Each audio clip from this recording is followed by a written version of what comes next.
Tenali 3 town పట్టణ police station కి రాబడినటువంటి సమాచారం మేరకు 3 టౌన్ పట్టణ పోలీస్ స్టేషన్ పరిధిలో ఉన్నటువంటి బ్యాంకు మేనేజర్ గారు చెప్పినటువంటి సమాచారం మేరకు గుర్తు తెలియనటువంటి ఒక ఇద్దరు వ్యక్తులు బ్యాంకులోకి ప్రవేశించడం అనేది జరిగింది. బ్యాంకులో ఉన్న డాష్ బోర్డ్స్ ఇవన్నీ కూడా చెక్ చేయడం అనేది జరిగింది.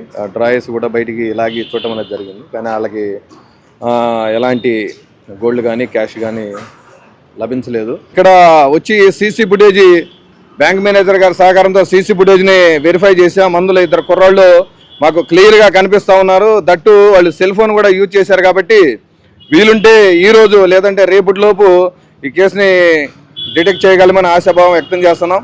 రీసెంట్గా ఒక ఇంట్లో ఒక అఫెండర్ 5 ఇళ్లలో పడ్డాడు. ఒక సెల్ ఫోన్ థెఫ్టింగ్ జరిగింది. దాన్ని కూడా 2 డేస్లోనే రికవర్ చేయడం అనేది జరిగింది. కాబట్టి అతి త్వరలోనే ఈ కేసును కూడా డిటెక్ట్ చేస్తాం. మేము డిటెక్ట్ చేయడం ఒక వంతు అయితే మీరు జాగ్రత్తగా ఉండటం 10 వంతులు జాగ్రత్తగా ఉండాలి. డిటెక్షన్ అనేది కంపల్సరీగా జరుగుద్ది. కానీ హ్యూజ్ ప్రాపర్టీ కానీ పోతే మీరు చాలా బాధపడాల్సినటువంటి అవసరం వస్తుంది. కాబట్టి ప్రజలందరికీ మరొకసారి రిక్వెస్ట్ చేస్తూ ఉన్నాం, అదేవిధంగా హెచ్చరిస్తూ ఉన్నాం, మీ ప్రాపర్టీ పట్ల జాగ్రత్తగా ఉండాలని తెలియజేస్తాం. దయచేసి ఈ 5-6 రోజులు ప్రజలు రిక్వెస్ట్ చేస్తూ ఉన్నా, మీకు సంబంధించినటువంటి విలువైనటువంటి వస్తువుల పట్ల జాగ్రత్తగా ఉండాలి.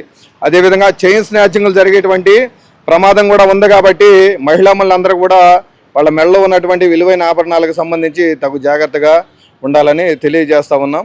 సో ఇలాంటి ఐటమ్స్ ఇంకా జరిగేటువంటి ప్రమాదం ఉంది. కాబట్టి మేము కూడా మా బీట్ స్టాఫ్ అందరినీ కూడా బాగా హై అలర్ట్ చేసి మేము కూడా మా టౌన్లో ఉన్నటువంటి 2 వెహికల్స్ ద్వారా రేయింబోళ్ళ ప్రజల ఆస్తులను రక్షించడానికి గస్తీ తిరుగుతామని ప్రజలకు హామీ ఇస్తాం.